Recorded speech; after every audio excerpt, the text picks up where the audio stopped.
నమస్తే welcome to Telugu రాజ్యం. ఇవాళ మనతో పాటు senior political analyst KS Prasad గారు ఉన్నారు. సార్తో మాట్లాడదాం. సార్ నమస్తే. నమస్తే అండి. సార్, ఏపీలో ఉద్యోగ సంఘాల పరిస్థితిని ఎలా తీసుకోవాలి? గతంలో అశోక్ బాబు ఆల్రెడీ ఎమ్మెల్సీ కూడా అయ్యారు. అండ్ మోరోవర్ అంటే ఏంటి, ఉద్యోగ సంఘాలు అన్నవి ప్రభుత్వాన్ని నియంత్రిస్తాయా?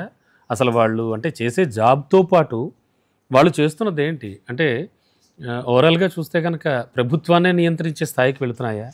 ఏం జరుగుతోంది? ఇప్పుడు ఎప్పటికప్పుడు బెదిరించడం, ఓకే వాళ్ళకి రావాల్సిన బకాయిలను అడగడంలో తప్పులేదు, వాళ్ళ కోరికలు తీర్చుకోవడంలో తప్పులేదు. ఏం జరుగుతుంది? ఎలా ఆలోచించాలి? ఇందులో ఆలోచించడానికి ఏం లేదు సార్. వాళ్ళకి ఉద్యోగాలు మానేసి కద్దరు సెట్లు కొనుక్కుని విలాసవంతమైన ఒక డిఫరెంట్ లైఫ్ని లీడ్ చేయడం అలవాటైపోయింది ఆ సంఘాలకి, ఆ సంఘం నాయకులకి. వాళ్ళకి పనిపాటు ఏమి ఉండదు, ఈ రాజకీయాలు చేసుకుంటూ తిరగడం, ప్రభుత్వాలను శాసించేస్తూ ఉండవు. వాళ్ళు తలుచుకుంటే ప్రభుత్వాలు మార్చేస్తుంటారు. నేను నా విశ్లేషణలో చాలాసార్లు చెప్పా, వీళ్ళకి మళ్ళీ పొలిటికల్ ఆస్పిరేషన్స్తో ఎవడో ఒకడికి నాగిని డ్యాన్స్ చేయడం. గతంలో అశోక్ బాబు సమైక్య ఉద్యమం అని చెప్పి అందరినీ భ్రష్టు పెట్టించి చేసింది ఏ వాళ్ళ కాడు లేకుండా లాస్ట్కు ఎమ్మెల్సీ అయిపోయి ఇవాళ రాజకీయాలు శాసిస్తూ ఎంప్లాయీస్ పరంగా ఒక వింగ్ ఏమో వీళ్ళకి, ఒక వింగ్ వాళ్ళకి అన్నట్టుగా. గతంలో కాంగ్రెస్ వింగ్ ఉండి, తెలుగుదేశం వింగ్ ఉండేది. ఈ వైఎస్ఆర్సీపీ వాళ్ళ అమాయకులు కాబట్టి ఉద్యోగాలు వింగులు లేకుండా వచ్చిన బుడంకాయ గారిని పెట్టుకుని అక్కడ సెక్రటరియట్ వింగ్ నోట్ స్టార్ట్ చేస్తే ఏమైందో తెలుసు కదా.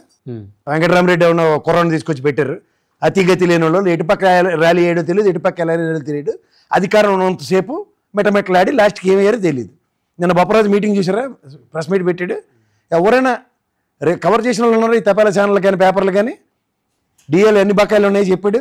ఇవన్నీ వాస్తవాలు. ఎంప్లాయీస్ తరఫున పని చేయవలసిన దగ్గర ఎక్కడో దగ్గర నాగరాజు అవుతారు. ఏమన్నా అంటే పాత గవర్నమెంట్లోనే బకాయిలు అంటారు. వీళ్ళ బుర్ర ఏమైంది? అది పాత గవర్నమెంట్లో బకాయిలు అంటే వీళ్ళ బుర్ర ఏమైంది సార్? వాళ్ళకి ఒక మాట చెప్తాను, ఈ ఐఆర్లు పిఆర్లు అనుకుని ఇక్కడి నుంచి వెళ్ళిపోయిన దగ్గర నుంచి బస్సులు వేసి ట్రైన్లు వేసి రద్దీలు కట్టి నానా సావులు చచ్చి ఈరోజు రాష్ట్రంలో ఉన్న దగ్గర మనకేనా అప్లికేషన్? వాళ్ళకేం ఉండదా? 5 రోజులు పని తినాలి కదా, ఇప్పుడు 2 రోజులు సెలవులు కూడా కదా. అప్లికేషన్స్ మనకేనా? వాళ్ళకి ఉండవా? రాష్ట్రం పట్ల చిత్తశుద్ధి లేదా?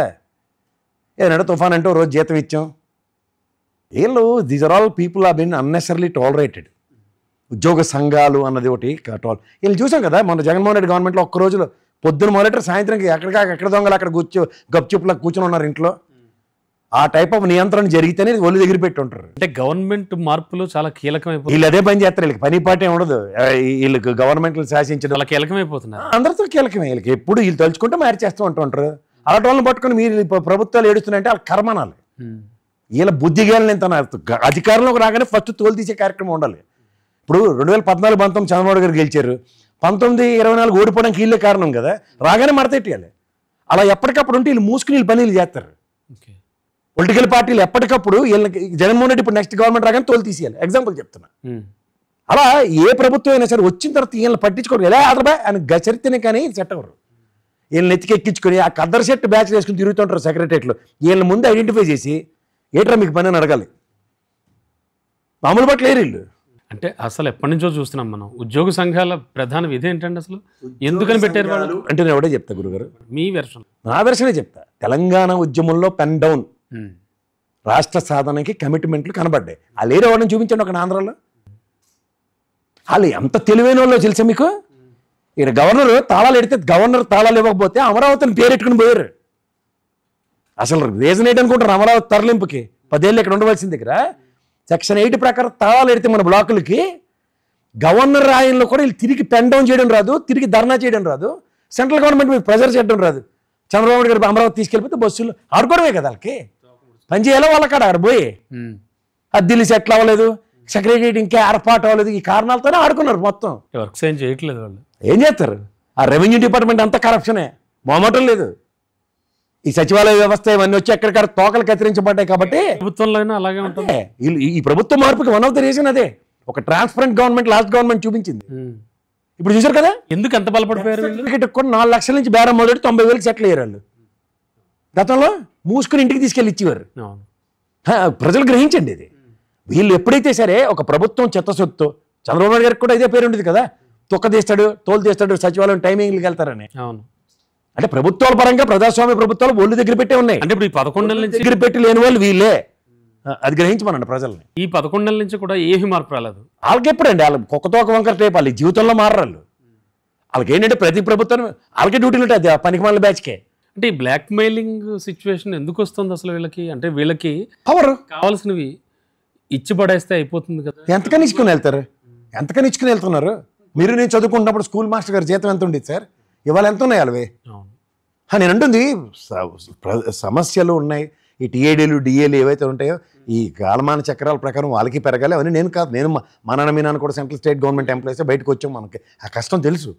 కానీ ప్రతిదానికి గొంతమ్మ కోరికలు, తర్వాత వీళ్ళు ప్రభుత్వాలు మార్చేస్తాం దగ్గర నేను ఈ ఎంప్లాయీస్ ప్రాస్పెక్ట్లు నేను ఏ రోజు కన్సిడరేషన్ ఇవ్వలేదు. కాదండి, వీళ్ళది ఖచ్చితంగా గొంతమ్మ కోరికలు అనొచ్చా? ఖచ్చితంగా. ఎందుకు అంత బలంగా? మీకు మళ్ళీ చెప్తున్నాను, ఆంధ్రప్రదేశ్లో ఎంప్లాయీస్ ఎవరైతే ఉన్నారో వాళ్ళని అసలు టాలరేట్ చేయాల్సిన అవసరం లేదు సార్. ఎందుకు లేదు అంటే వీళ్ళకి కమిట్మెంట్ టువర్డ్స్ ది స్టేట్ అనేది లేనే లేదు. సమైక్యోద్యమం నెపంతో ఆడుకున్నారు ఆటలవి. చెయ్యకపోతే నెక్స్ట్ మళ్ళీ టైంలో మీరు రాంగ్ కదా. ఎవరు? ఏ గవర్నమెంట్ అయితే గవర్నమెంట్ అంతే. మరి బదిలీ చేసుకోమని తిరగమండి, బదిలీ మఠాలను పెట్టుకోమని అంటాలి. సంఘాల బదులు మఠాలు ఉంటాయి, బదిలీలు చేసుకుంటాను, సత్సంగ భజనలు అవన్నీ అవి పెట్టుకోమండి బెటర్. నేను మీడియా కవరేజ్ కూడా లేనప్పుడు పెన్ డౌన్ చేయడం రాదా? ఎందుకు కవరేజ్ ఇవ్వలేదు పేరు? ఇదేనా వారసత్వం? అశోక్ బాబు వెళ్ళిపోయిన తర్వాత బొప్పరాజు సమైక్యోద్యమం నుంచి చూస్తున్నాం వీళ్ళని. అంటే ప్రభుత్వాలది తప్పిదే ఉందంటారా? టాలరెన్స్ ఏ విషయంలో? టాలరెన్స్, ఓర్పు, సహనం. టాలరేట్ చేయడం, ఓర్పు సహనం వేరు. అదే వాళ్ళని టాలరేట్ చేయడం తప్పంట. ఎలాంటి విధానం అయితే బాగుంటుంది? అసలు విధానమే అక్కర్లేదు వాళ్ళకి. మూసుకుని పని చేయండి అంతే. అసలు ఏడాదికి వచ్చే డిఏలు టీఏలు ఉంటే అవి ఇచ్చి పడేయడం అంతే. నేను అదే అంటున్నాను. ఈ ఐఆర్లు ఇస్తాం, పిఆర్లు ఇస్తాం. ఇది ఎప్పటి నుంచి ఎక్కువగా మొదలైందంటారు? మీరు చాలా ఎప్పటి నుంచో మీరు అబ్జర్వ్ చేస్తున్నారు. జనరల్గా గవర్నమెంట్ని శాసించే స్థాయి, గవర్నమెంట్ని మార్చే స్థాయి జలగం వెంగళరావు అండి మెయిన్ కల్ప్రిట్. అంతే. చేతకాక ప్రజాస్వామ్యంలో ప్రజలు ఎన్నుకున్న ప్రభుత్వాన్ని ఎలా పరిపాలించాలో తెలియక బ్యూరోక్రాట్స్ మీద ఆధారపడి సచ్చాడు. ఆ నుంచి దరిద్రం మొదలైంది. బ్యూరోక్రాట్ వ్యవస్థకిను సచివాలయ వ్యవస్థకి కబంధ హస్తాల్లో చిక్కుకున్న వాళ్ళు అక్కడి నుంచి ఇంక అందరికీ అదే బెచ్చాట స్టార్ట్ అయింది.